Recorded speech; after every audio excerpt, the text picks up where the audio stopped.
তোর মতো অপয়া অলক্ষী বাঞ্চার হাতে আমি কোনোদিনও কিছু খাবো না, তাহলে আমারও অলক্ষী লাভ। তাছাড়া এমনও তো হইতে পারে এই মিষ্টির লগে তুই এমন কিছু মিশে আনছস যা খেলে আমারও ক্ষতি হইব।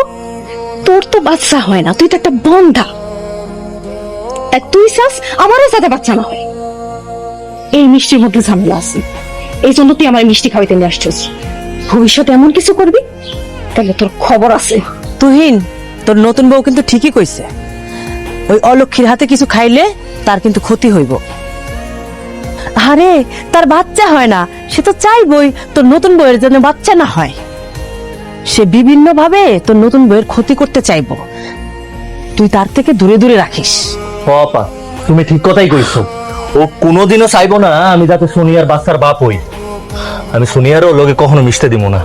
আর তোরেও পরিষ্কার করে কইয়া দিতাছি, সোনিয়ার আশেপাশে একদম আসবি না। আর কোনোভাবে যদি সোনিয়ার কোনো ক্ষতি করার চেষ্টা করছস তাইলে তোরে আমি একদম জানে মেরে ফেলামু।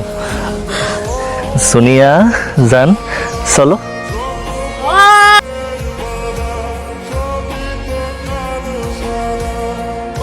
এই বাসর ঘর কে সাজাইছে? একটু সুন্দর হয়নি।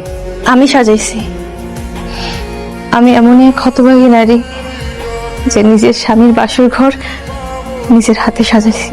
তুই বাসর ঘর সাজাইছিস, খুব ভালো কথা, কিন্তু তোর কি আক্কেল জ্ঞান বুদ্ধি বলতে কোনো কিছু নাই? আমরা দুইটা মানুষ এখানে বাসর করতেছি, তুই হুট করে এখানে ঢুকে পড়লি কেন? তুমি তো আজকে রাতে ওষুধ খাও নাই, আর ওষুধ না খেলে তো তোমার পেট ব্যথা করবো, তা তুমি ঘুমাইতে পারবে না ঠিক মতো। এই জন্য ওষুধটা নিয়ে আসছি। এই যে ওষুধটা খেয়ে নাও। আজকে আমার বাসর রাত, আজকেও আমার ওষুধ খাইতে হইব?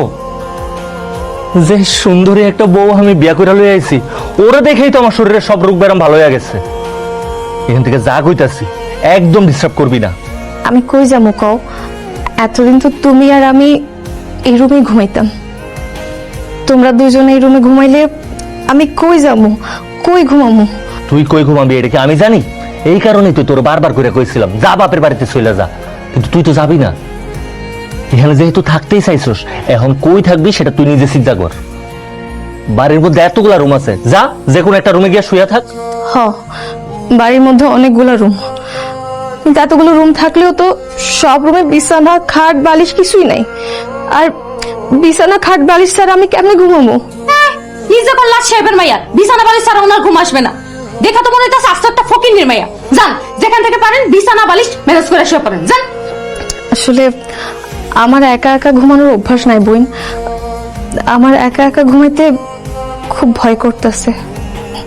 তোমরা দুইজন বিছানার উপরে ঘুমাও, আর আমি এখানে নিচে এক সাইডে বিছানা করে শুয়ে থাকি। আমরা স্বামী স্ত্রী এখানে বাসর করব, কথা বলবো, আপনি আমাদের মাঝখানে এখানে থাকবেন কেন? তুহিন, সে কিন্তু ইচ্ছা করে এইসব করতেছে যাতে তোমার আর আমার বাসরটা না হয়। সে চায় না তোমার সন্তান হোক, তুমি সন্তানের মুখ থেকে বাপ ডাক শুনো। এখনো চুপ করে বসে আছো, ওর চুলে মুঠি ধরে এখান থেকে বাইর করো, তাহলে কিন্তু আমি ওদের ঘাট টাকা দিয়ে বাড়ি থেকে বের করে দেবো। দেখেন, আমি আমার স্বামীর লোকে কথা কইতেছি, আপনি আমার লোকে এইভাবে কথা বলতে পারেন না। আপনি যেমন তার বউ, আমিও কিন্তু তার বউ। তুই আমার কসুর বউ, বন্দা মহিলা কোরআনকার, তুই আমার একটা বাচ্চা দিতে পারস না? তুই কোন অধিকার আমার তোর জামাই দাবি করস?